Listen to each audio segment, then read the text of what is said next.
¿Te has preguntado cuál es el sentido de tu vida?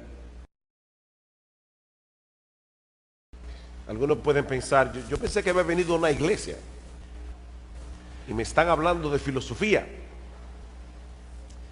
Cuando tú abres los ojos cada mañana, ¿qué es lo que te mueve a levantarte de la cama y a ponerte en movimiento? A todos nos gusta pensar que las cosas que hacemos son importantes y que hacen alguna diferencia, que nosotros vamos a dejar una huella en el mundo cuando salgamos de aquí, pero ¿realmente es así? O para ponerlo en una forma más general, ¿hay algún propósito y significado para la existencia del hombre en un mundo como este, donde tenemos que enfrentar tantos problemas, tantas injusticias, tantas cosas torcidas que no parecen enderezarse nunca? ¿De qué sirven nuestros logros? O comportarse de cierta manera, si al final de cuentas todos vamos a morir, no importa cómo hayamos vivido. Ese es el tipo de cuestionamientos que se plantea el autor del libro de Eclesiastés, que comenzaremos a estudiar a partir de esta mañana. Y su respuesta inicial es tan desalentadora, tan devastadora, que algunos se preguntan cómo es posible que un libro como ese haya sido incluido en la Biblia. Una lectura superficial de Eclesiastés puede llevarnos a pensar que este libro fue escrito por un filósofo fatalista, no por un hombre inspirado por el Espíritu Santo. Para que tengan una idea del tipo de declaraciones que vamos a ver a lo largo de esta serie, permítanme darles un breve muestrario. Eclesiastés capítulo 2, versículo 17. Aborrecí por tanto la vida. Eso dice un hombre inspirado por el Espíritu de Dios. Aborrecí por tanto la vida, porque la obra que se hace debajo del sol me era fastidiosa, por cuanto todo es vanidad y aflicción de espíritu. Asimismo aborrecí todo mi trabajo que había hecho debajo del sol, el cual tendré que dejar a otro que vendrá después de mí. Eclesiastés 3:18. Dije en mi corazón, es así por causa de los hijos de los hombres, para que Dios los pruebe y para que vean que ellos mismos son semejantes a las bestias. Porque lo que le sucede a los hijos de los hombres y lo que le sucede a las bestias, un mismo suceso es. Como mueren los unos, así mueren los otros, y una misma respiración tienen todos. Ni tiene más el hombre que la bestia, porque todo es vanidad. Eclesiastés capítulo 7, versículo 15.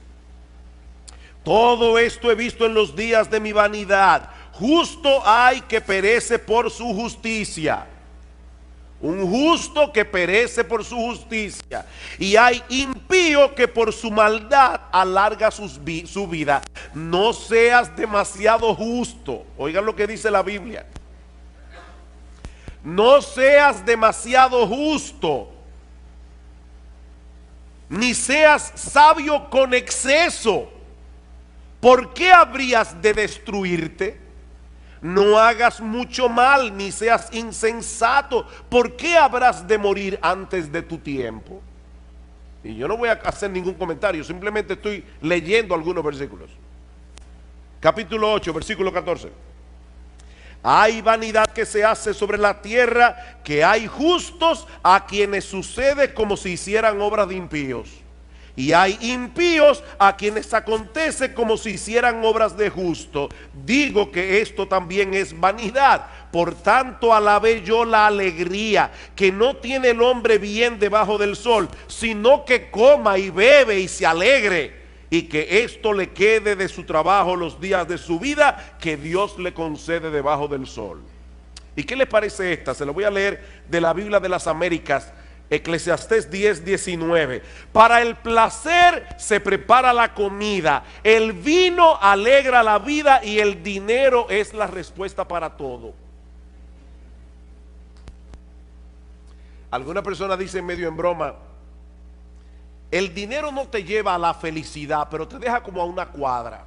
Y uno se ríe de ese tipo de declaraciones, pero encontrarla en la palabra de Dios Mis hermanos, eso es otra cosa. Es por eso que algunos consideran el libro de Eclesiastés como el más enigmático de todos los libros de la Biblia. De hecho, una persona le llama a Eclesiastés el niño problemático de la familia de los libros de la Biblia. Sin embargo, como espero que nosotros veamos a lo largo de esta serie, este no solo es un libro fascinante, inspirado por el Espíritu de Dios, un libro que nos prepara para recibir el Evangelio de Jesucristo, sino que también es de gran ayuda para que los creyentes tengan una correcta perspectiva de la vida aquí y ahora. Lo que hace el autor de Eclesiastés, como veremos en un momento, es examinar la vida del hombre desde una perspectiva completamente secular, sin tomar en cuenta la existencia de Dios, para entonces mostrarnos que desde ese punto de vista la vida del hombre es completamente absurda. La vida del hombre no tiene ningún sentido. En la mañana de hoy yo quisiera introducir este libro de las Escrituras considerando básicamente tres cosas: su autor, su tema y su propósito. Eso es todo lo que vamos a ver en esta mañana. Veremos el autor de Eclesiastés, el tema de Eclesiastés y el propósito de Eclesiastés. Versículo 1, Eclesiastés capítulo 1, versículo 1. Palabras del predicador, hijo de David, rey en Jerusalén. Esta palabra que nuestras versiones de la Biblia traducen como predicador es la palabra hebrea Kohelet, un título que se le daba en aquellos días a un orador oficial que tenía la autoridad para convocar una asamblea y para enseñar a una asamblea. De hecho, la palabra griega para asamblea es la palabra griega eclesia, de donde proviene nuestra palabra iglesia y de donde proviene también el título de este libro, Eclesiastés, o el predicador. Algunos traducen esta palabra como el maestro, otros como el filósofo. Hay otros que prefieren dejarla sin traducción y de llamarle a este individuo simplemente el Kohelet, pero la traducción de nuestras versiones sigue siendo una de las mejores: el predicador. Ahora bien, ¿quién es este predicador que se atribuye la autoría de este libro? Bueno, su nombre no se menciona en ninguna parte de Eclesiastés, pero todo luce indicar que se trata del rey Salomón. En el versículo 1 se refiere a sí mismo como hijo de David, rey de Jerusalén, y más adelante en el versículo 12 nos dice que él fue rey sobre todo Israel. Mis hermanos, ¿quién fue el único hijo de David que pudo reinar sobre toda la nación de Israel? Únicamente Salomón, porque en los días de Roboam, el hijo de Salomón, el reino se dividió en dos. Así que todo luce indicar que este predicador no es otro que el rey Salomón, aparte de que las experiencias que él comparte en el libro encajan perfectamente en lo que nosotros conocemos en la Biblia del rey Salomón. Como ustedes recordarán, al principio de su reinado el Señor se le apareció a Salomón y le dijo: pídeme lo que tú quieras. Y Salomón le pidió un corazón entendido para juzgar a tu pueblo y para discernir entre lo bueno y lo malo. Él pudo haber pedido muchas cosas, pero lo que le pidió a Dios fue sabiduría. Y dice en el versículo 10: y agradó delante del Señor, Primera de Reyes 3, que Salomón pidiese esto. Y le dijo Dios: porque has demandado esto y no pediste para ti muchos días, ni pediste para ti riquezas, ni pediste la vida de tus enemigos, he aquí que te he dado corazón sabio y entendido, tanto que no ha habido antes de ti otro como tú, ni después de ti se levantará otro como tú. Y aún también te he dado las cosas que no pediste, riquezas, gloria, de tal manera que entre los reyes no haya ninguno como tú en todos tus días. Y si anduvieres en mis caminos, guardando mis estatutos y mis mandamientos como David tu padre, yo alargaré tus días. Lamentablemente, Salomón no permaneció siendo fiel a Dios. Dice en el primer libro de Reyes, en el capítulo 11, que sus muchas mujeres desviaron su corazón hacia la idolatría. Salomón llegó a tener 300 esposas y 700 concubinas, un harén de 1000 mujeres. Por supuesto, la idolatría tiene consecuencias. Y la vida de Salomón se volvió un total desastre. Y aunque nosotros no tenemos constancia de que Salomón se haya arrepentido y haya vuelto a los caminos del Señor, el libro de Eclesiastés parece ser su testimonio de arrepentimiento. Al final de su vida, Salomón quiso compartir las lecciones que aprendió de mala manera durante su tiempo de apostasía. ¿Y cuál es el tema de este libro? Versículos 2 y 3. Vanidad de vanidades, dijo el predicador, vanidad de vanidades, todo es vanidad. ¿Qué provecho tiene el hombre de todo su trabajo con que se afana debajo del sol? Y hermanos, esta es una frase clave que se repite 29 veces en todo el libro. Lo que Salomón quiere hacernos ver es que si la existencia humana se limita al aquí, al ahora, si no tomamos en cuenta lo que ocurre del otro lado del sol, cuando partamos de este mundo a la presencia del Señor, entonces nada de esta vida tiene sentido. Vanidad de vanidades, vanidad de vanidades, todo es vanidad. La Nueva Versión Internacional traduce esta frase: lo más absurdo de lo absurdo, lo más absurdo de lo absurdo, todo es absurdo. Y aún otro lo traduce: frustración de frustraciones, todo es frustración. La palabra vanidad también se repite una y otra vez en el libro de Eclesiastés, 38 veces en total, y se refiere a algo que no tiene sustancia, algo inútil, algo sin valor. Mi amigo, si tú dejas a Dios y a la eternidad fuera de la ecuación, lo que te queda es una vida vacía, sin propósito y sumamente frustrante. Salomón parece estar sacando balance aquí, al final de su vida, de todas las cosas que él tuvo la oportunidad de experimentar, cuando Dios dejó de ser relevante para él, y el resultado final fue menos que nada. Vanidad de vanidades. Los judíos empleaban ese tipo de expresiones cuando querían enfatizar una idea, como cuando nosotros decimos rey de reyes, él es el rey que está por encima de todos los reyes, o cantar de los cantares, es el cantar más extraordinario, es el cantar que está por encima de todos los cantares. Bueno, lo que Salomón nos está diciendo aquí es que no hay una cosa más vana que una vida sin Dios. Eso es lo más vano, ya más vano no se puede ser. Esa es la vanidad de las vanidades. Y lo repite 2 veces: vanidad de vanidades, vanidad de vanidades. Y por si todavía alguien no entendió la fortaleza de su idea, concluye diciendo: todo es vanidad. Todo es vanidad. Eso sería la existencia humana si todo lo que tuviéramos fuera esta vida. Venimos de la nada, somos el producto de un accidente sin propósito, nos dirigimos inevitablemente a convertirnos otra vez en nada. Y entre una nada y otra nada, nosotros tenemos que estar viviendo en este mundo lleno de dificultades, lleno de problemas, donde los momentos de felicidad son muy escasos y muy transitorios. Por eso alguien decía que antes de preguntar si hay vida después de la vida, habría que preguntar si hay vida ahora. No después de la vida, es si hay vida ahora.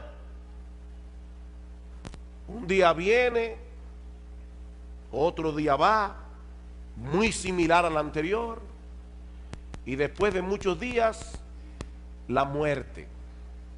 La pregunta es: ¿para qué afanarse tanto? si al final de cuentas todos terminamos con las manos vacías? Versículo 3, ¿qué provecho tiene el hombre de todo su trabajo con que se afana debajo del sol? ¿Cuál es tu ganancia? Bueno, mire, yo me conformo con dejar un legado a las generaciones futuras. Genial. Pero ¿de qué te sirve eso a ti? Decía el cineasta Woody Allen: yo no quiero alcanzar la inmortalidad a través de mi obra. Yo quiero alcanzarla no muriéndome. El problema es que no tenemos esa alternativa. No tenemos esa alternativa. Todos tenemos una cita ineludible con la muerte. Y lo que Salomón nos está diciendo aquí es que si contemplamos la vida sin tomar en cuenta lo que trasciende la temporalidad de este mundo, todo se vuelve fatigoso, todo se vuelve frustrante. Eso es lo que él pasa a probar a partir de los versículos 4 al 11, usando algunos ejemplos de la creación y de la experiencia humana. Versículo 4, generación va y generación viene, mas la tierra siempre permanece. Una generación se va levantando, la otra va envejeciendo. Y a veces tenemos la sensación de que algo está pasando, algo está cambiando entre una generación y la otra. Pero esa generación que está surgiendo ahora, mañana estará en el mismo lugar donde nosotros estamos hoy. Cuando yo contaba la historia de la iglesia nuestra, de esta iglesia, siempre decía que nosotros comenzamos un grupito de 12 jóvenes y 3 señoras mayores. Hasta que un día mi esposa me dijo: mi amor, ¿tú te has puesto a pensar que las famosas 3 señoras mayores tienen menos edad que la que tú tienes ahora? Tenían en aquel momento, cuando comenzó la iglesia, menos edad que la que yo tengo ahora. Y yo seguía llamándole a una persona mayor, de 40 y pico de años. Claro, yo tenía 22. Y los que se levantarán después de nosotros repetirán el mismo ciclo otra vez. No porque la historia humana sea cíclica, como dicen algunos, sino porque en el fondo el hombre sigue siendo el mismo. Ahora tenemos computadoras, tenemos internet, tenemos muchísimas cosas, pero el hombre sigue siendo el mismo. Escuchen este comentario. Los muchachos de ahora aman el lujo, se comportan de una forma inapropiada, desacatan la autoridad y no muestran respeto hacia los que son mayores que ellos. ¿Verdad que parece una declaración muy actual? Eso lo dijo Sócrates en el siglo V antes de Cristo. ¿Y qué le parece esta de Pedro el Ermitaño? Pedro el Ermitaño nació en el 1050, murió en el 1115. Los jóvenes de hoy solo piensan en sí mismos, no tienen ninguna reverencia hacia sus padres, o los ancianos se impacientan ante toda la restricción y hablan como si lo supieran todo.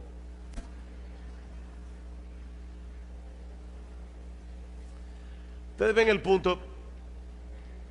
La historia está en movimiento, pero nada cambia en realidad. Nada cambia, es lo mismo que nosotros vemos en los procesos de la naturaleza. A pesar de la diversidad y los cambios que nosotros vemos a nuestro alrededor, la naturaleza es sorprendentemente uniforme en su funcionamiento. De hecho, eso es lo que permite que hagamos ciencia. Los científicos pueden evaluar los procesos de la naturaleza porque todo se repite una y otra vez. Versículo 5: sale el sol, se pone el sol, se apresura a volver al lugar de donde se levanta, el viento tira hacia el sur y rodea el norte, va girando de continuo y a sus giros vuelve el viento de nuevo. Los ríos todos van al mar y el mar no se llena. Al lugar de donde los ríos vinieron, allí vuelven para correr de nuevo. El sol salió esta mañana, se va a poner esta tarde, así será mañana y pasado mañana y dentro de 10 meses y dentro de 100 años. La misma rutina. Y lo mismo ocurre con el viento. El viento se mueve constantemente en una serie de circuitos que nosotros no podemos entender del todo y que tampoco cambiará con el paso de los siglos. El mismo circuito. Todos los ríos desembocan en el mar, pero el mar nunca se llena.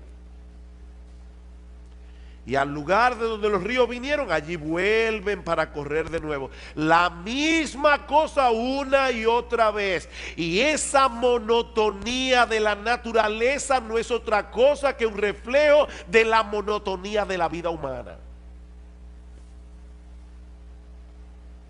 En ciencia política hay un principio que se conoce como el gatopardismo, por una novela que se llamó El gato pardo, donde apareció esta frase memorable: si queremos que todo siga como está, necesitamos que todo cambie.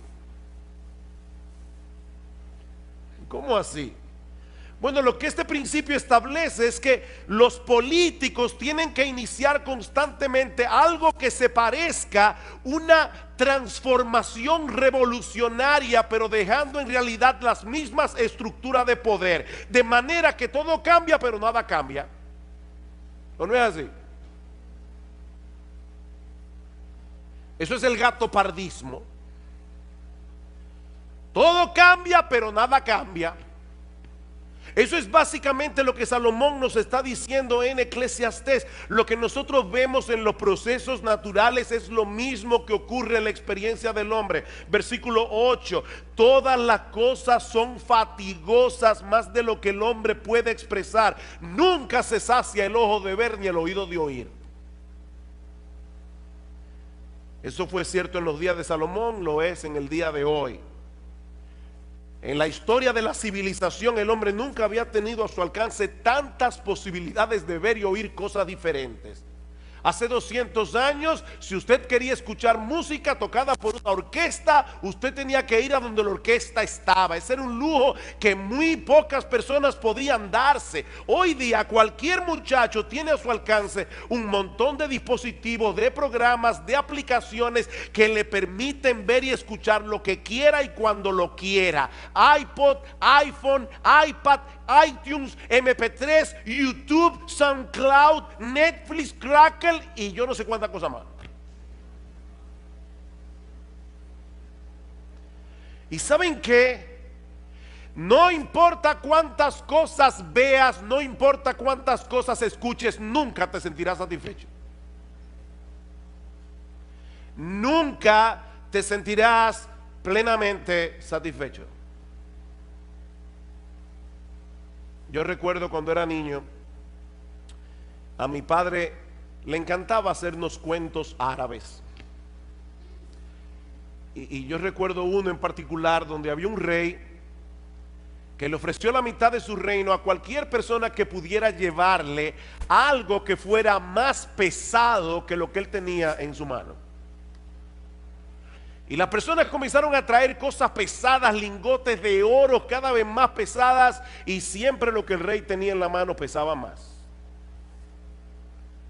Y la gente decía: ¿cómo es posible que este hombre pueda tener algo en su mano envuelto en un pañuelo que pese más que todo lo que nosotros llevamos? Finalmente hubo un sabio que le dijo: lléveme donde el rey. Cuando pusieron el pañuelo en la balanza, este sabio cogió un poco de tierra, lo puso en la otra balanza y la tierra pesó más. Y todos quedaron sorprendidos hasta que él dio la explicación. Lo que hay envuelto en ese pañuelo es un ojo humano. Y el ojo humano no se sacia con nada, pero al final tendrá que contentarse con un puñado de tierra. Nunca se sacia el ojo de ver. Siempre queremos ver otra cosa, escuchar otra música, tener otra experiencia. Lo que ayer me emocionaba, hoy me causa aburrimiento. ¿O no es así? Así como el mar nunca se llena, nuestros sentidos tampoco. Es por eso, hermanos, que la industria del entretenimiento es tan exitosa. Nosotros queremos algo nuevo, algo que nos libere de ese ciclo interminable de insatisfacción y de hastío. El problema es que todo lo que el mundo ofrece debajo del sol nos deja exactamente en el mismo punto de partida. Versículo 9. ¿Qué es lo que fue? Lo mismo que será. ¿Qué es lo que ha sido hecho? Lo mismo que se hará. Y nada hay nuevo debajo del sol. ¿Hay algo de lo que se puede decir, he aquí esto es nuevo? No, ya fue en los siglos que nos han precedido. Si leemos con cuidado la historia, veremos que el hombre sigue siendo esencialmente el mismo con el paso de los siglos. Las mismas dudas, los mismos problemas, las mismas aspiraciones, los mismos anhelos, la misma lucha. Lo que parece novedoso no es más que un pasado que ya se olvidó. Decía el periodista Malcolm Muggeridge, todas las nuevas noticias son viejas noticias ocurriendo a nuevas personas. ¿Escucharon eso? Todas las nuevas noticias son las viejas noticias ocurriéndole a nuevas personas. Versículo 11.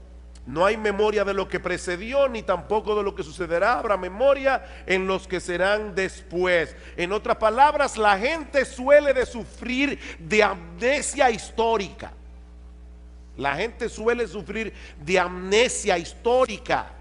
Y eso nos hace creer que algunas cosas son novedosas cuando en realidad no lo son. Generaciones van, generaciones vienen, cada una repitiendo los mismos errores de la generación anterior y creyendo al mismo tiempo que están siendo originales. La vida debajo del sol es fatigosa, repetitiva, monótona, hastiante. Eso es lo que Salomón nos está diciendo.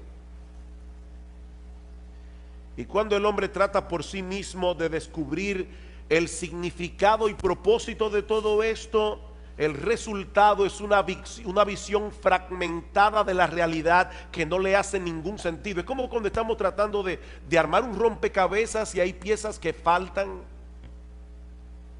Vanidad de vanidades, dijo el predicador, vanidad de vanidades.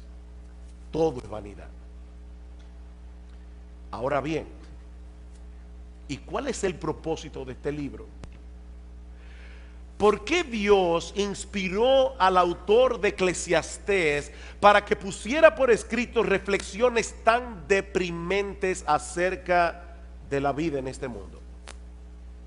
Eso nos lleva a nuestro tercer y último encabezado. Ya vimos el autor del libro, el tema del libro. Veamos ahora su propósito. Y yo creo que el apóstol Pablo nos muestra incidentalmente por qué se escribió el libro de Eclesiastés. Dice en Romanos capítulo 8 versículo 20 que la creación fue sujetada a vanidad. Otra vez la misma palabra. La creación por causa del pecado fue sujetada a producir lo que no sirve. La creación fue sujetada a no dar todo el potencial que tiene dentro, no por su propia voluntad, sino por causa del que la sujetó en esperanza.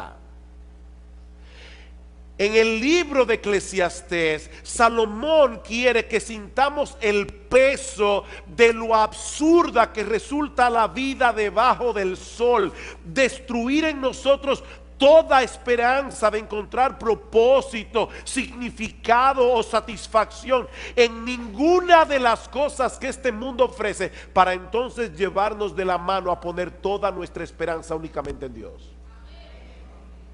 Ese es el propósito. Él quiere destruir todo aquello que pueda ser una esperanza para ti. Cualquier cosa. Dice un comentarista, la función de Eclesiastés es llevarnos a ese punto en el que empezamos a temernos que esa sea la única conclusión posible, es decir, que todo es vanidad. Nos vemos así enfrentados a la cruda realidad de que nada tiene sentido, nada de lo que hay debajo del sol tiene valor. Pero ¿saben qué, mis amados hermanos? Nosotros sabemos que hay un Dios Dios que está sentado en su trono por encima del sol, gobernando todo lo creado para su gloria y para el bien de su pueblo. Y eso hace toda la diferencia del mundo. Mis hermanos, ese Dios no solo ha prometido libertar su creación de la vanidad a la que fue sometida por causa del pecado, como dice Pablo en Romanos 8, sino que también nos permite contemplar ese mismo escenario que Salomón nos presenta en Eclesiastés, pero desde otra perspectiva completamente diferente. Vamos a introducir a Dios ahora en Eclesiastés capítulo 1. Y vamos a ver qué pasa. Vamos otra vez a Salomón. Vamos a meternos en la mente de Salomón. La única diferencia es que ahora vamos a meter a Dios en la ecuación. Y vamos a ver qué pasa.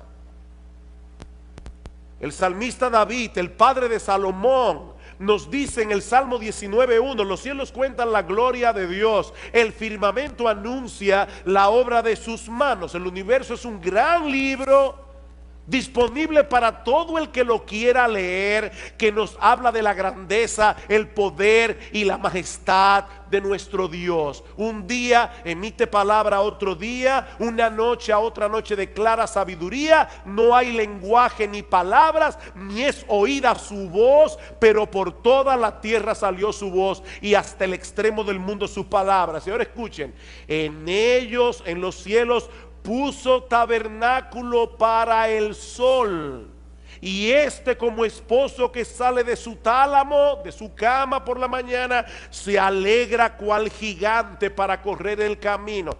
El mismo sol que Salomón pone como ejemplo de la monotonía de la vida, nos da un mensaje completamente distinto cuando Dios está detrás del proceso. Ese ciclo solar testifica de la gloria, el poder, el gozo. Dice que se alegra cual gigante, el gozo y aún la bondad de nuestro Creador, que hace salir su sol sobre malos y buenos y que hace llover sobre justos e injustos, como dice Cristo en Mateo 5:45. Así que si leyéramos apropiadamente el mensaje que el sol comunica, ¿saben qué pasaría? Que no dejaríamos nunca de alabar a Dios. Dice en el Salmo 113: desde el nacimiento del sol hasta donde se pone, sea alabado el nombre de Jehová.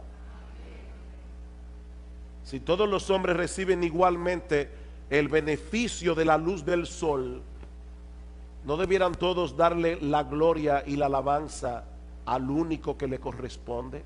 Ven ustedes, hermanos, el mismo sol, pero contemplado desde otra perspectiva. Y lo mismo podemos decir de los otros ejemplos que usa Salomón en Eclesiastés. Sí, los ciclos de la naturaleza son repetitivos. Ahora la pregunta es: cuando nosotros colocamos a Dios en el panorama, ¿qué nos enseñan esos ciclos repetitivos de la naturaleza? Son un testimonio contundente de la sabiduría y la fidelidad de nuestro Dios. Dice en el Salmo 104:10: tú eres el que envía las fuentes por los arroyos, van entre los montes, dan de beber a todas las bestias del campo, mitigan su sed los asnos monteses, a sus orillas habitan las aves de los cielos, cantan entre las ramas, él riega los montes desde sus aposentos, del fruto de sus obras se sacia la tierra. Nosotros le llamamos a esto las leyes de la naturaleza. Esa es una expresión que nosotros usamos simplemente para tratar de dar a entender cómo es que Dios opera, porque es Dios el que mantiene la naturaleza funcionando. Él es el que envía la lluvia. Si Dios no quiere, mañana no sale el sol, porque Él es Dios. Y ya lo detuvo en Gabaón, Él puede hacerlo otra vez. Pero es Dios, nuestro buen Dios, el que está cuidando la tierra. Es Dios el que está detrás de todos esos ciclos repetitivos. Así que, mis hermanos, si nosotros vemos la naturaleza y no vemos a Dios, el mensaje que la naturaleza nos comunica es totalmente desalentador. Pero de repente introducimos a Dios en la ecuación y todo cambia drásticamente. De repente todo tiene sentido. Salomón nos dice en Eclesiastés 1:8 que el ojo nunca se sacia de ver ni el oído de oír. Pero alguien dijo muy sabiamente, el ojo no se satisface hasta que no ve la mano de Dios, y el oído no se satisface hasta que no escucha su voz. Mis ovejas oyen mi voz, dice el Señor en Juan 10:27, y yo las conozco y me siguen, y yo les doy vida eterna, y no perecerán jamás, ni nadie las arrebatará de mi mano. Yo soy el pan de vida. El que a mí viene nunca tendrá hambre, y el que en mí cree no tendrá sed jamás. Ustedes se dan cuenta, hermanos, del contraste tan marcado que hay entre Eclesiastés y el Evangelio. Por un lado, vanidad de vanidades, todo es vanidad. Por el otro lado, yo he venido para que tengan vida y para que la tengan en abundancia. Juan capítulo 10, versículo 10. Salomón nos dice en Eclesiastés 1:9 que no hay nada nuevo debajo del sol. Y luego pregunta en el versículo 10, ¿hay algo de lo que se puede decir, he aquí, esto es nuevo? La respuesta es, sí lo hay. ¿Hay algo nuevo? Sí lo hay, sí lo hay. Siempre y cuando contemplemos a Dios en el centro de todo. Ese es el punto. Sí lo hay. Hay un nuevo pacto en la sangre del Señor Jesucristo. Dice en Lucas 22:20, un nuevo pacto por medio del cual todos nuestros pecados son perdonados. Un nuevo pacto donde Dios nos concede de pura gracia el don de la vida eterna. Sí hay algo nuevo. Dice en Ezequiel capítulo 36 que Dios promete darnos un nuevo corazón para que podamos reverenciarle como es debido, para que podamos obedecer sus mandamientos. Dice en 2 Corintios 5:17 que si alguno está en Cristo, nueva criatura es. Sí, Salomón, hay algo nuevo. Dios me hizo nuevo, Dios me transformó, Dios me libertó del pecado. Si alguno está en Cristo, nueva criatura es. Las cosas viejas pasaron, he aquí todas son hechas nuevas. Hay algo nuevo, sí, Salomón dice en Efesios 4:24 que Dios nos ha dado un nuevo hombre, creados según Dios en la justicia y santidad de la verdad. Y por si todo esto fuera poco, dice en Apocalipsis 21:5, y el que estaba sentado en el trono dijo, he aquí yo hago nuevas todas las cosas. Todas las cosas. Queridos hermanos, algún día todo será nuevo. Algún día todo será nuevo. Esta creación que fue sujetada a vanidad, esta creación que fue sujetada a producir lo que no sirve, será libertada de la esclavitud de la corrupción, dice Pablo en Romanos 8:21, a la libertad gloriosa de los hijos de Dios. En aquel día será eliminado por siempre todo vestigio del pecado en nosotros y en lo creado. Y saben que, mis amados hermanos, nunca más experimentaremos la frustración y el hastío que muchas veces experimentamos en este mundo caído, aún los cristianos.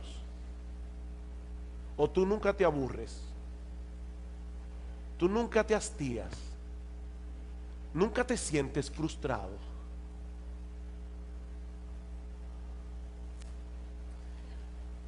Mi hermano, déjame hacerte una pregunta. ¿Cuál es la perspectiva con la que tú usualmente contemplas la vida? ¿Te colocas en la posición de aquellos que viven sin esperanza y sin Dios en el mundo? A veces yo escucho a los creyentes con tantas quejas, que uno se pregunta, ¿dónde está Dios? ¿Dónde está Dios? ¿Cuál es tu perspectiva de la vida, mi hermano? ¿Eres tú de aquellos que aún siendo cristiano, redimido por la sangre del Cordero, contemplan la vida desde la perspectiva de aquellos que viven sin esperanza y sin Dios?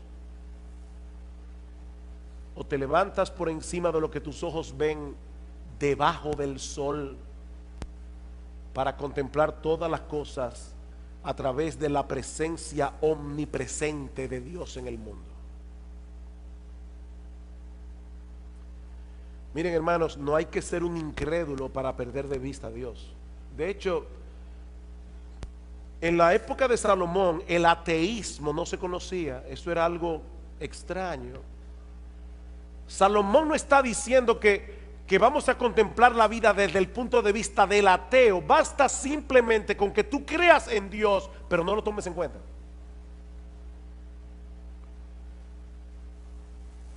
No hay que ser un incrédulo para perder de vista a Dios. Sobre todo cuando las cosas no están saliendo como nosotros quisiéramos. Pero Dios sigue estando en su trono, dando un sentido y propósito a todas las cosas, para que al final de la historia todas redunden para su gloria y para el bien de su pueblo. Miren, mis hermanos, Dios se va a salir con la suya. Nadie puede frustrarlo. Él tiene un plan,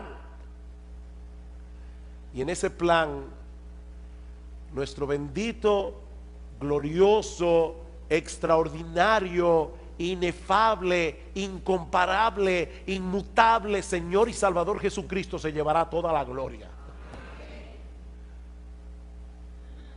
Y nosotros estaremos ahí para gozarnos con Él. Y si tú estás aquí sin Cristo, mi amigo, no intentes encontrar el significado y propósito de la vida en este mundo dentro de los límites de las cosas que este mundo ofrece. Como dice Agustín de Hipona, Dios nos hizo para Él, y nuestra alma solo encontrará descanso cuando lo encuentre en Él. No hay alternativa. En tu corazón hay un hueco del tamaño de Dios que solamente Dios puede llenar. Mi amigo, fuera de Cristo todo es absurdo, y lo que es 1000 veces peor, fuera de Cristo solo obtendrás de Dios condenación y juicio por causa de tus pecados.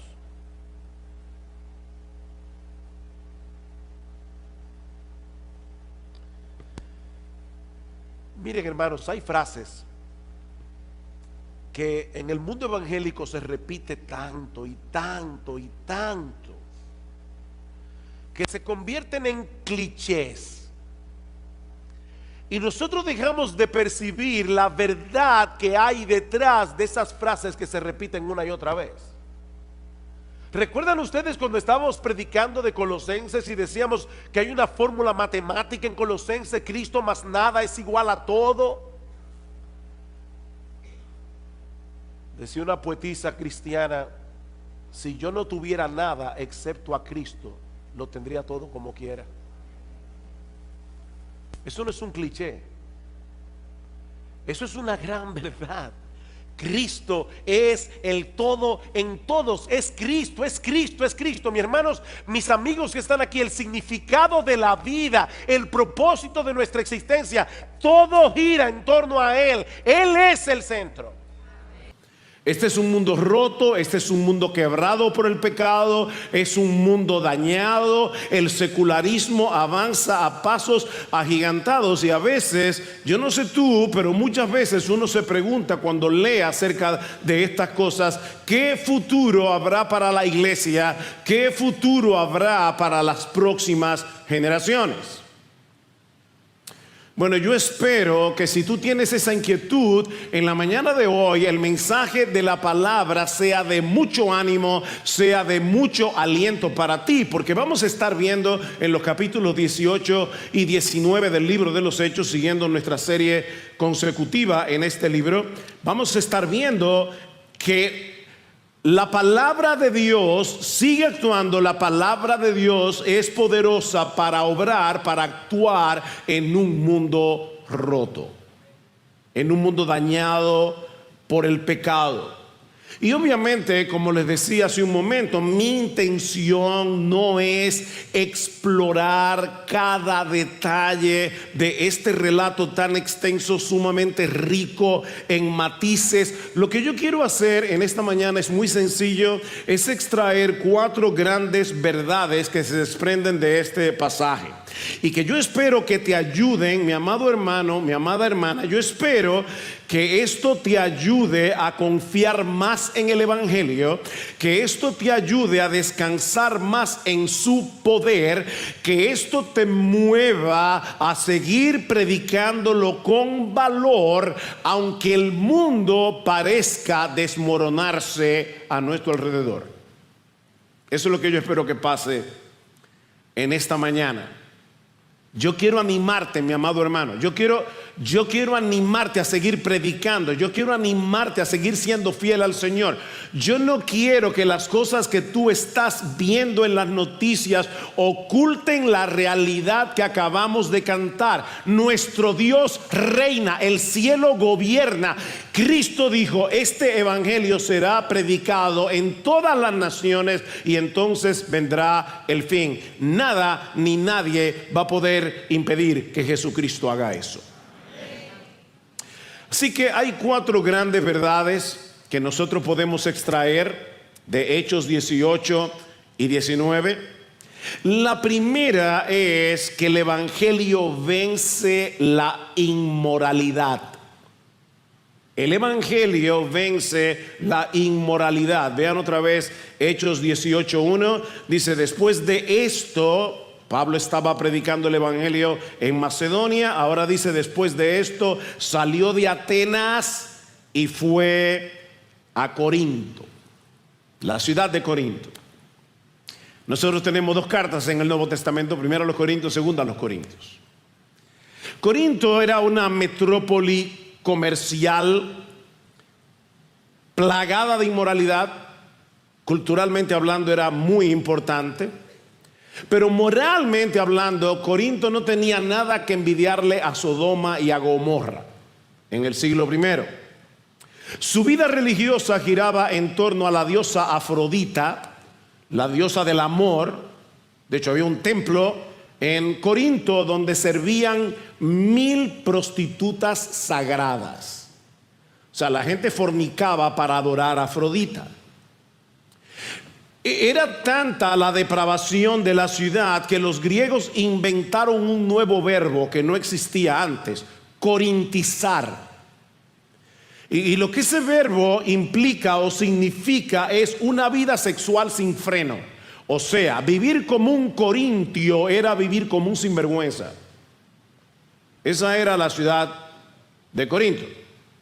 Y allí llegó Pablo durante su segundo viaje misionero, solo y profundamente desgastado a nivel emocional y a nivel físico. De hecho, si ustedes recuerdan, en 1 Corintios capítulo 2 versículo 3, Pablo les dice que él estuvo entre ellos con debilidad, mucho temor y temblor. Y no es difícil entender por qué. Si tú recuerdas lo que predicamos el último domingo en la serie de Hechos, vimos que Pablo fue encarcelado en Filipos, Pablo fue expulsado de Tesalónica y de Berea, y luego fue tratado como un charlatán en Atenas.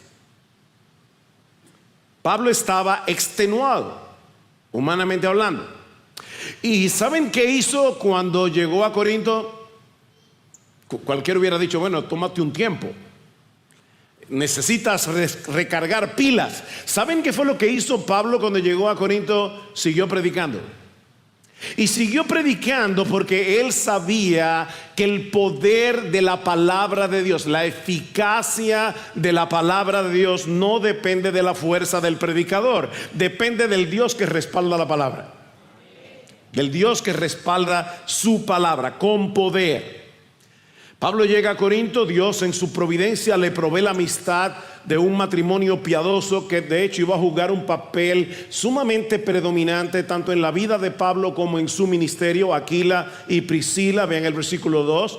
Y se encontró con un judío que se llamaba Aquila, natural del Ponto, quien acababa de llegar de Italia con Priscila, su mujer, pues Claudio, el emperador, había ordenado a todos los judíos que salieran de Roma. Fue a ellos, y como él era del mismo oficio, nosotros no podemos imaginar, ¿verdad?, a Pablo haciendo tiendas, vendiendo tiendas. Tú no te imaginas a Pablo, ¿verdad?, en el mercado, comprando hilos, comprando telas. Pero Pablo era un hacedor de tiendas. Los judíos le enseñaban a sus hijos una labor manual para que ellos pudieran desempeñarse bien en la vida. Así que Pablo tenía como oficio hacer tiendas, y resulta que Priscila y Aquila también. Dice, pues el oficio de ellos era hacer tiendas. Y discutía en la sinagoga todos los días de reposo, y trataba de persuadir a judíos y a griegos. O sea, Pablo y Silas y Aquila, Priscila, Aquila y Pablo hacían tiendas durante la semana, predicaban la palabra durante los días de reposo. Poco tiempo después que Pablo llegara a Corinto, llegaron también Silas y Timoteo desde Macedonia, y sabemos por la carta a los filipenses y por la carta a los primeras de los tesalonicenses que ellos llegaron con un buen reporte de lo que Dios estaba haciendo en la iglesia, y aparte de eso trajeron una ofrenda para Pablo, y eso le permitió a Pablo dejar de hacer tiendas y dedicarse por entero a la predicación del evangelio. Versículo 5. Cuando Silas y Timoteo descendieron de Macedonia, Pablo se dedicaba por completo a la predicación de la palabra, testificando solemnemente a los judíos que Jesús era el Cristo. Pero como siempre sucedía, no pasó mucho tiempo antes de que los judíos comenzaran a oponerse y a blasfemar. Vean el versículo 6. Pero cuando ellos se le opusieron y blasfemaron, él sacudió sus ropas y les dijo: vuestra sangre sea sobre vuestras cabezas, yo soy limpio, desde ahora me iré a los gentiles. Pablo parece estar usando aquí Ezequiel capítulo 33. Y cuando lleguen a sus casas, lean con calma ese capítulo. Pero en Ezequiel capítulo 33 se habla de un centinela, de la responsabilidad de un centinela. Niños, ¿qué es un centinela? Bueno, era una persona que estaba encima de una torre con una trompeta para anunciar si acaso la ciudad estaba siendo amenazada por algún enemigo. Ahora, si la gente no hacía caso a pesar de la advertencia del centinela, entonces él no era responsable de la destrucción de la ciudad. Lo que dice en Ezequiel 33 es: su sangre será sobre sus propias cabezas. Y lo que Pablo está diciendo aquí es que eso es exactamente lo mismo que ocurre con la predicación del evangelio. Mi amigo, si tú estás aquí en la iglesia hoy, tal vez alguien te invitó. Lo que nosotros estamos haciendo hoy aquí, aparte de predicar la palabra, es actuar como centinelas. Nosotros tenemos la responsabilidad de advertir a la gente del juicio venidero por causa del pecado y presentarles a Cristo, a nuestro Señor Jesucristo, como el único que puede librarnos de la condenación eterna. Las 2 semanas pasadas el pastor Salvador habló acerca de ese tema. Esto es algo sumamente serio. Ahora, mis hermanos, lo que Pablo nos está enseñando aquí es que no nos toca a nosotros hacer que la gente haga caso y se convierta. Nosotros somos centinelas, nosotros advertimos, pero no nos toca a nosotros hacer que la gente haga caso y se convierta. Mis hermanos, no tenemos ese poder.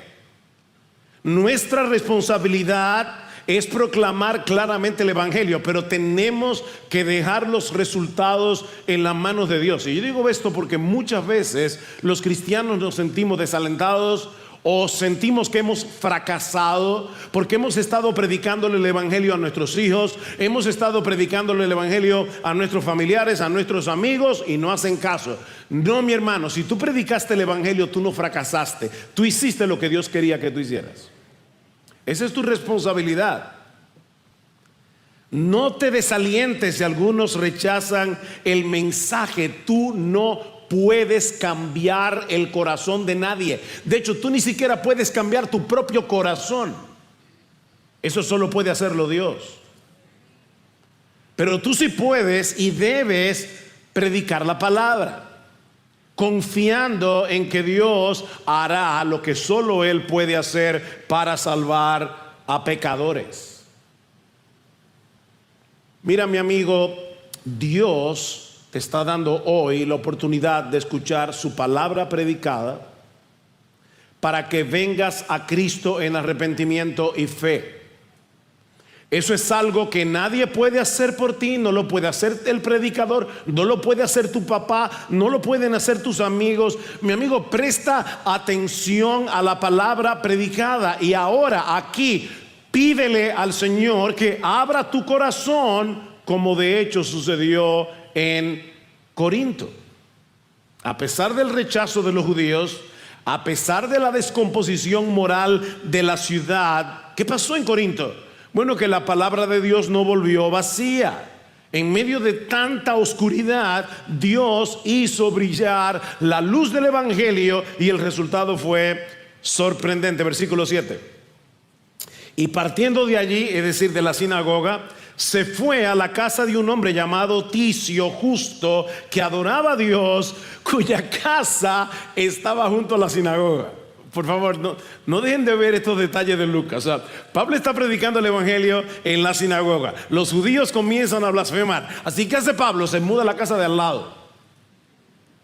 Así que cada vez que los judíos tenían que ir a la sinagoga, se encontraban con Pablo predicando el evangelio. Y no solamente eso, versículo 8. Y Crispo, el oficial de la sinagoga, creyó en el Señor con toda su casa. Otra vez, ven cómo Dios está interesado en las familias. Creyó él junto con toda su casa. Y muchos de los corintios, al oír, creían y eran bautizados. Yo no me imagino un bautismo en Corinto y la gente dando testimonio de lo que fue su vida pasada. Mis hermanos, en medio del lodazal de Corinto, la palabra de Dios obró con poder. ¿Y saben por qué? Porque desde antes de la fundación del mundo, ya Jesucristo había decidido soberanamente, porque Él es soberano, que muchos de esos corintios se iban a convertir al evangelio. Vean el versículo 9. Y por medio de una visión durante la noche, el Señor dijo a Pablo: no temas, sigue hablando y no calles, porque yo estoy contigo y nadie te atacará para hacerte daño, porque yo tengo mucho pueblo en esta ciudad. Y la palabra que usa Pablo aquí es la misma que se usa en el Antiguo Testamento griego para referirse al pueblo de Israel, al pueblo escogido de Dios. Cuando Pablo llegó a Corinto, esa gente no sabía, mucha de esa gente no sabía que Cristo los había escogido. Cristo los había escogido. De hecho, Pablo tampoco lo sabía. Pablo tampoco lo sabía. Eso solo es revelado a través de la predicación del evangelio. Mira, tú y yo no sabemos cuántos de los que viven a nuestro alrededor ya fueron escogidos por Cristo para ser parte de su pueblo. No lo sabemos. La única forma de saberlo es predicándoles el evangelio. Yo recuerdo hace unos años que vino un hermano, un predicador de Estados Unidos, y nos decía: mira, cuando yo salgo a la calle, yo asumo que todos los que están allá afuera son elegidos y yo les predico. A través de la predicación se verá quién es elegido y quién no lo es. Pablo dice en 2 Timoteo capítulo 2 versículo 10: yo todo lo soporto por amor a los escogidos, para que ellos también obtengan la salvación que es en Cristo Jesús con gloria eterna. Yo todo lo soporto. ¿Por qué? Por amor a los escogidos, porque nadie, absolutamente nadie, se va a salvar si no es a través de la predicación del evangelio. Pablo se queda año y medio predicando el evangelio en Corinto. Y por supuesto los judíos hicieron lo posible y lo imposible para detenerlo. Versículo 12. Pero siendo Galión procónsul de Acaya, de paso este Galión es nada más y nada menos que hermano de Séneca, el famoso filósofo que vivía en Roma. Creo que fue tutor de Nerón. Importante. Pero siendo Galión procónsul de Acaya, los judíos se levantaron a una contra Pablo y lo trajeron al tribunal, diciendo: este persuade a los hombres a que adoren a Dios en forma contraria a la ley. Y cuando Pablo iba a hablar, Galión le dijo: no, ni hables. Si esto es una cuestión que tiene que ver con ustedes judíos religiosos, yo no me voy a meter en eso. En otras palabras, Dios usó al procónsul de Acaya para que Pablo pudiera seguir predicando el evangelio. Mis hermanos, cuando Dios abre una puerta para el evangelio, nadie la puede cerrar. Nadie la puede cerrar. Y si por si acaso tú piensas que nuestra sociedad, República Dominicana, está siendo demasiado corrompida, es una sociedad que está demasiado perdida como para que el evangelio penetre en ella, por favor escucha con cuidado lo que Pablo escribió a los corintios unos años después de su primera visita. No erréis. Ni los fornicarios, ni los idólatras, ni los adúlteros, ni los afeminados, ni los que se echan con varones, ni los ladrones, ni los avaros, ni los borrachos, ni los maldicientes, ni los estafadores heredarán en el reino de Dios. Y esto erais algunos, mas ya habéis sido lavados, ya habéis sido santificados, ya habéis sido justificados en el nombre del Señor Jesús y por el Espíritu de nuestro Dios. Por eso les decía que me habría encantado ver un bautismo en Corinto. Yo era un homosexual, yo era un borracho, yo era un maldiciente, yo era un estafador, pero Cristo cambió mi vida. Y mis hermanos, Cristo sigue cambiando vidas. El evangelio puede rescatar lo que parece irremediablemente perdido. Así que, mi hermano, otra vez, no temas, no calles, sigue hablando. Sigue hablando. A partir del versículo 18, Lucas narra brevemente el final del segundo viaje misionero y el principio del tercero. Y en esos pocos versículos, no lo voy a leer, lo pueden leer en su casa, Lucas 18 al 23. En esos pocos versículos, Lucas nos dice que Pablo partió de Corinto, pasó por Cencrea, y yo sé que probablemente le llamó la atención en la lectura que Pablo hizo un voto. Eso era muy típico entre los judíos, era una forma de mostrar su gratitud. No me voy a meter en eso. Los judíos hacían voto de nazareato, era una forma de decirle a Dios: estoy agradecido por lo que tú has hecho conmigo, entre otras cosas. Y Pablo se corta el pelo. De allí siguió rumbo a Éfeso, después a Cesarea, Jerusalén, Antioquía. Y poco tiempo después ya Pablo estaba iniciando su tercer viaje misionero, dice en el versículo 23, recogiendo Galacia y Frigia para fortalecer las iglesias. Ok. Si quieres, cuando llegues a casa, busca un mapa. Enlista todas las ciudades que Lucas describe allí. Y te vas a dar cuenta que el viajecito de Pablo fue de 3,200 kilómetros. Parece que tú no oíste bien. El viajecito de Pablo que Lucas describe en 5 versículos fue de 3,200 kilómetros por mar y tierra. No era en avión, no era en carro, sin tren, solo con barcos de vela, caminando por caminatas, por camino de piedra, en sandalias. Ahora la pregunta es: ¿Por qué Lucas menciona todo esto? Para mostrarnos que el evangelio no se detiene. Que a pesar del cansancio que tenía Pablo, a pesar de las amenazas, a pesar de la oposición y los peligros del camino, la palabra sigue su paso. Mis hermanos, vuelvo y repito, Cristo dijo en Mateo capítulo 24, versículo 14, este evangelio será predicado en todo el mundo para testimonio a todas las naciones, y no hay absolutamente nadie, no existe ninguna organización, por poderosa que fuera, que pueda frenar lo que Cristo dijo que iba a hacer. ¿Le tienes miedo a la ONU, a la OEA? O si nosotros pudiéramos ver todos esos organismos internacionales a la luz de Apocalipsis 1, donde se describe a Cristo como rey.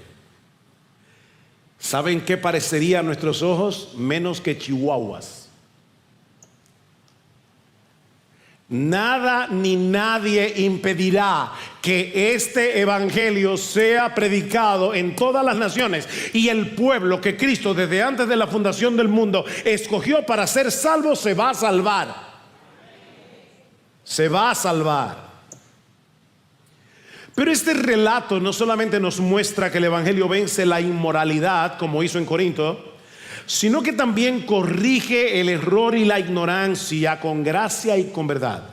El evangelio corrige el error y la ignorancia con gracia y con verdad. Cuando llegamos al final del capítulo 18 y al principio del 19, Lucas nos presenta dos relatos distintos, pero conectados por un hilo en común: la necesidad de una comprensión más completa del evangelio. Por un lado tenemos a Apolos, un judío de Alejandría, dice en el versículo 24. Alejandría era una ciudad al norte de Egipto. De hecho, en aquel tiempo rivalizaba con Atenas como centro intelectual del Imperio Romano.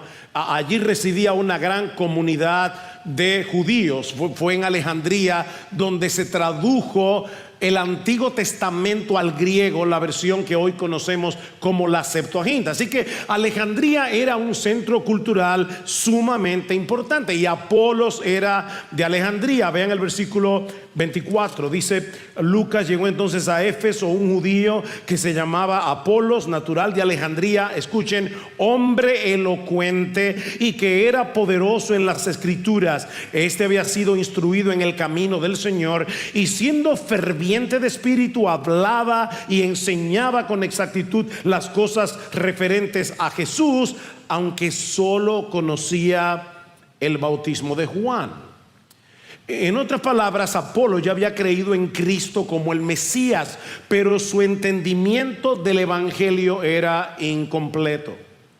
Y es por eso que Aquila y Priscila lo toman aparte y dicen en el versículo 26 que le explicaron con más exactitud el camino de Dios. Ahora, ¿por qué esto es importante? Miren, a pesar de su elocuencia, a pesar de su conocimiento, Apolos recibió la instrucción de una pareja, Aquila y Priscila. Y de hecho, si ven el versículo 26, verán que menciona a Priscila primero. No queremos sacar de la Biblia más de lo que debemos sacar, pero hay una cosa que es evidente: Priscila era una mujer bien instruida en teología, lo suficiente como para tomar a Apolos. No era que Aquila se estaba instruyendo a Apolos y Priscila estaba haciendo la limonada. No. Es que Aquila y Priscila, dos personas con un claro entendimiento del evangelio. Mis hermanas, las mujeres necesitan teología exactamente igual que los hombres. No hay ninguna diferencia. No es simplemente leer acerca del hogar, no es simplemente leer acerca de la crianza de los hijos, no es simplemente acerca de prepararse mejor como esposas. Y déjenme decirles, ustedes, mis amadas hermanas, necesitan todo eso, pero por encima de eso, ustedes necesitan, igual que nosotros todos los hombres, conocer profundamente la palabra de Dios. Bueno, Aquila y Priscila eran una pareja bien instruida. Toman a Apolos, le enseñan mejor el evangelio, y este hombre recibe con humildad la enseñanza. ¿Y saben cuál fue el resultado? Mayor claridad en su predicación, mayor eficacia. Versículo 27.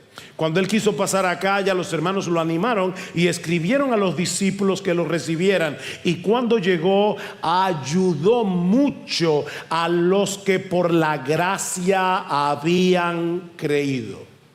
¿Oíste eso? A los que por la gracia habían creído. La razón por la que tú creíste en Cristo es por la pura gracia y misericordia del Señor. Tú no eras más inteligente que aquellos que rechazaron el evangelio. Fue que la gracia de Dios obró en ti. Y ahora Apolos está instruyendo a estos que por la gracia han creído, porque refutaba vigorosamente en público a los judíos, demostrando por las escrituras que Jesús era el Cristo. La elocuencia y la pasión con un entendimiento parcial del evangelio puede ser un problema. ¿Tú oíste eso? Te lo voy a repetir porque mira lo que pasa. En esta iglesia se ha criticado un montón de veces el evangelio de la prosperidad. Yo espero que todos ustedes sepan que los evangelistas de la prosperidad son hijos del diablo que están engañando a la gente. Yo espero que tú sepas eso. Pero a veces olvidamos que el único problema que hay a veces en las iglesias evangélicas no es el evangelio de la prosperidad, es la predicación de un evangelio superficial. Es la predicación de un evangelio que sin darse cuenta esconde la gracia de Dios. Es la predicación de un evangelio que está incompleto. Y puede ser, mis amados hermanos, que la persona que esté predicando sea verdaderamente apasionada. Apolos lo era. Puede ser que la persona que está predicando sea elocuente. Apolos lo era, pero necesitaba instrucción. Mis hermanos, un evangelio incompleto puede ser un problema, puede ser un obstáculo para que alguien sea ampliamente usado por el Señor para su obra. Necesitamos crecer constantemente en nuestra comprensión del evangelio, y no solamente para enseñar a otros con fidelidad, sino para aprender a aplicarlo en nuestras propias vidas, en todas las áreas. Mi hermano, déjame hacerte una pregunta. ¿Tú sabes cómo se conecta el evangelio con tu matrimonio? ¿Tú sabes cómo se conecta el evangelio con tu crianza? ¿Tú sabes cómo se conecta el evangelio con el uso de tu dinero? ¿Tú sabes cómo se conecta el evangelio con tu lucha contra el pecado? Es que nosotros no podemos dejar fuera el evangelio para nada. Necesitamos entender cada vez mejor el evangelio. ¿Por qué en este púlpito domingo tras domingo, a través de la palabra de Dios, se predica el evangelio? Bueno, por dos razones. En primer lugar, porque toda la Biblia gira en torno a Cristo. Y en segundo lugar, porque nadie se gradúa del evangelio. Nadie se gradúa del evangelio. El segundo relato de Lucas, al comienzo del capítulo 19, es más dramático, pero vemos el mismo problema. Pablo llega a Éfeso, por fin. Recuerden que varias veces Pablo tuvo que llegar a Éfeso, no pudo, se fue. Por fin llega a Éfeso y se encuentra con un grupo de 12 hombres a quienes Lucas llama discípulos, pero aclara que no eran discípulos de Jesús, eran discípulos de Juan el Bautista. Es decir, lo mismo que Apolos. ¿Se acuerdan que dice que solamente conocía el bautismo de Juan? Esto también. Eran personas sinceras, eran personas religiosas, pero no sabían que el Mesías ya había venido, no sabían que había muerto en una cruz, no sabía que había resucitado, de hecho no sabía que había ascendido y había enviado al Espíritu Santo. Y vean el versículo 1. Y aconteció que mientras Apolos estaba en Corinto, Pablo, habiendo recorrido las regiones superiores, llegó a Éfeso y encontró a algunos discípulos y les dijo: ¿Recibisteis el Espíritu Santo cuando creísteis? No quiero especular, pero parece que Pablo vio algo raro en esta gente. Ellos le respondieron: no, ni siquiera hemos oído si hay un Espíritu Santo. Entonces él dijo: ¿en qué bautismo fuisteis bautizados? Ellos contestaron: en el bautismo de Juan. Fíjense, a diferencia de Apolos, que sí conocía con exactitud los caminos del Señor, estos discípulos ni siquiera sabían que había un Espíritu Santo, lo que indica que ellos no habían entendido ni creído el Evangelio, porque les faltaba la pieza central. Déjame hacerte una pregunta sencilla.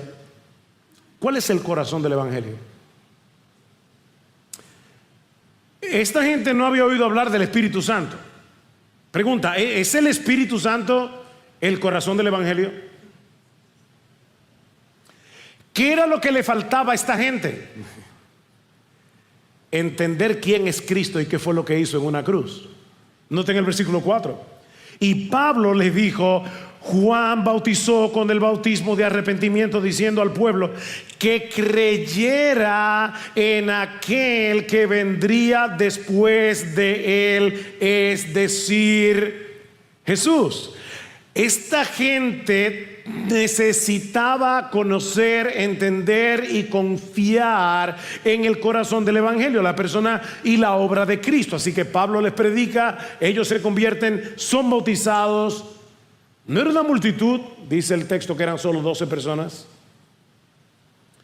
Pero Pablo toma su tiempo para instruirlos, para ayudarlos a tener una comprensión más completa del Evangelio. Mi amigo, esto nos enseña que la sinceridad religiosa no salva a nadie. Esta gente era sincera con la luz que tenían y iban camino al infierno. Yo no sé cuántas veces yo he oído: no, pero mira, fulano está buscando sinceramente a Dios.